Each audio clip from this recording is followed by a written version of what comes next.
لە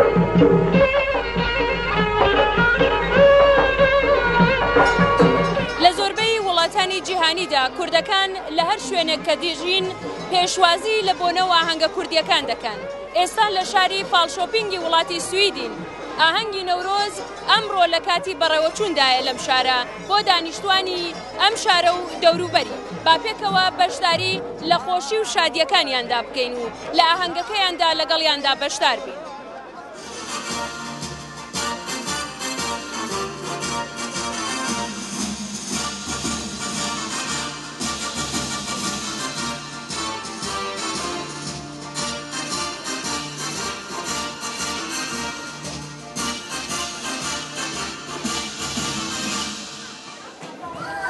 خيراتنك جرم جرم الهوين هجات كينو او ميفانن اجدر في باجر فالشوبينج جيت هاتين خيراتنك جرم لتكين. هەموو ساڵێ کۆمەڵە کوردیەکانی شاری فالشۆپینگ بە هاوکاری کوردەکانی ئەو شارە ئاهەنگی نەورۆز و بۆنە نەتەوەیەکانی دیکەی کوردی وەک ئەرکێکی نەتەوەیی بۆ پاراستن و نیشاندانی کولتوری کوردی بەڕێوەدەبەن. لە ئاهەنگی نەورۆزی ئەم ساڵی شاری فالشۆپینگدا سەرەتا پەیامی کۆمەڵەی کوردستان کە پێکهێنەری ئاهەنگی نەورۆزی ئەمساڵ بوو لەلایەن زنار ساڵحەوە خوێندرایەوە. پاشان پارچەوەندراوەیەکیش لەلایەن ئیدریس بەرواریەوە پێشکەش کرا. ئاهەنگی نەورۆز تێکەڵ بە دەنگی خۆشی هونەرمەندانی کورد و گەڕی دیلان و ڕەشپەڵەکی بەشدارانی ئاهەنگەکە تا درەنگانی شەو درێژەی کێشە.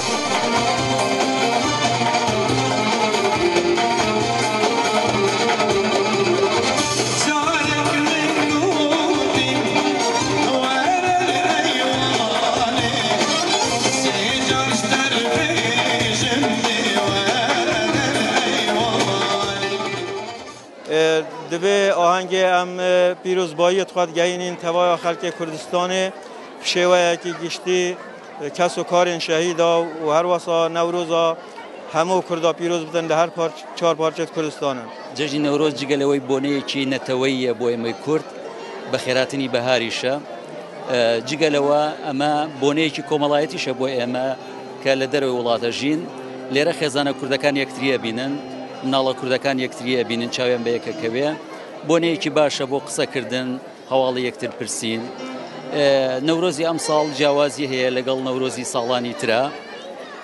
ئێمە بە هیواین مەسلەی کورد لە هەموو پارچەکانی کوردستانە بە شێوەیەکی ئاشتی چارەسەر بکرێ. پیرۆزبایی لە جەنابی سەرۆک کاک مەسعود بارزانی دەکەم. پیرۆزبایی لە هەموو خەڵکی کورد هەر چوار پارچەی کوردستان دەکەم. هیوادارم سەرۆک بارزانی ببتە سەرۆکی هەر چوار پارچەی کوردستان. پێشێکی دەژنە گەلێک کورد هەموو پیرۆستیم تایبەتی دایکی شەهیدا و جەژنە جەنابێ سەرۆک پیرۆستکەم و هەروەسا بەڕێز کاک مەسرۆر بارزانی جەژنەوە زۆر پیرۆستکەم.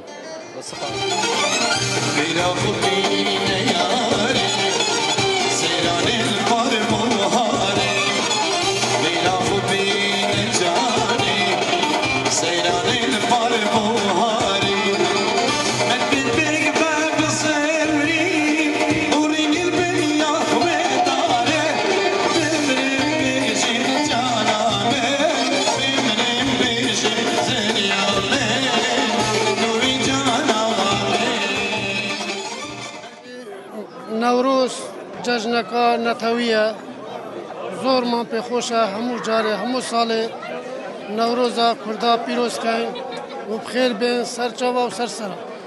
پیرۆزبایی جژنی نەورۆز لە داک و بابی خۆشەویستم دەکەم لە هەولێرێ و لە هەر چار پارچەی کوردستان دەکەم و لە هەموو خزم و کەسم دەکەم لە هەولێرەوە و لە سویدەوە.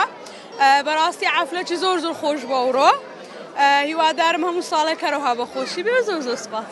بەڵێ ئەمن جەژنە هەمی کوردێکی پیرۆز دەگەم لێرە لە کوردستان. ئیشەڵا ئەو ڕۆژە دێتن ئێمە هەموو لە کوردستانی خۆمان جەژنی نەورۆز دەگەین بەدلێکی خۆش و جەژن و هەمی کەس و کاری خۆ پیرۆز دەگەم لە کوردستان و لێرە و لە هەموو ئەوڕۆپا.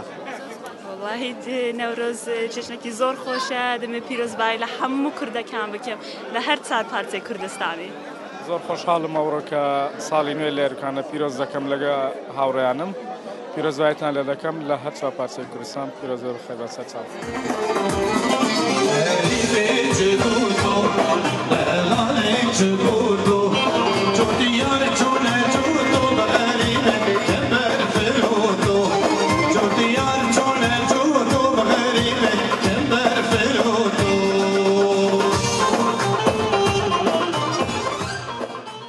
از پیروزبایی هر چهار پارچه کردستان کم و پیروزبایی که تایبت جناب سروک بارزانی حرم کردستان براستی زور خوش بو نوروزی او سر لبر اوی دارو دست همون کسک و جوان بو کاتی که دماندید زور پی خوش عربین براستی استا اوروش لیرو کنه اما آهنجی نوروز آماده اینا زور خوشه براستی نوروز روز که پیروزه الدف ملت کرد هیوی امیدان اون و همی روجت ملت کرد نوروز بن و پیروزبایا همی ملت کرد کم هر چهار پارچه کردستان به هر کفتا پیروز از پیروزبای همون ملت کرد کم اگه اجازه میده جاتی همون ملت کرد چون مسعودی ما چیت کم کره بلا بصافی بارزان جاتی همیا هر صاحب ناو خو مالبات خو پیروزبای نوروز همی کس و کار شهید سربرز کردستان کم و افرو که ازمونا که افرو که داشتین دولت سر خوینه شهیدن قهرمان افت شهید تنین اینج بیرگیرن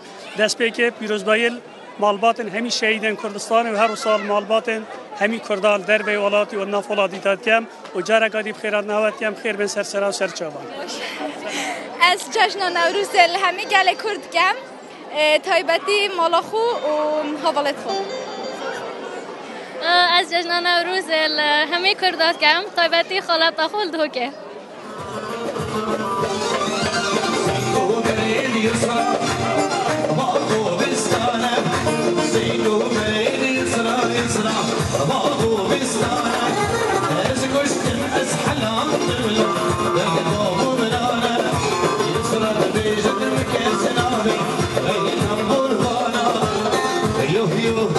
yo